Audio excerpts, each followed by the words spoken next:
1 वाटी छोले धुवून 10 तास भिजत घालायचे. भिजलेत बघा छान. आता त्याच्यामध्ये 1 वाटी पाणी घालायचं, मीठ घालायचंय आणि कुकरमध्ये शिजवून घ्यायचं. 4 शिट्ट्या मध्यम गॅसवर करायचे. शिजलेत छोले.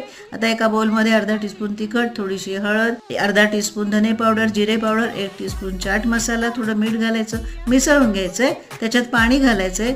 आता एका कढईमध्ये थोडं तेल घालून जिरं, थोडंसं किसलेलं आलं परतून घ्यायचं आणि त्याच्यामध्ये मसाल्याचं पाणी घालायचं आहे. ढवळायचं आणि त्याच्यामध्ये शिजलेले छोले घालायचं, छोल्याचं पाणी घालायचं, मिसळून घ्यायचं आहे. आता बाउलमध्ये काढून त्याच्यात एक उकडलेला बटाटा चिरून घालायचा, 1 कांदा बारीक चिरून, 1 टोमॅटो बारीक चिरून घालायचं आहे. चिंचेची चटणी, पुदिन्याची चटणी घालायची आणि मिसळून घ्यायचं आहे व्यवस्थित. अर्ध्या लिंबाचा रस घालायचा आहे आणि भरपूर कोथिंबीर, बारीक शेव घालायची, मिसळून घ्यायचं आहे.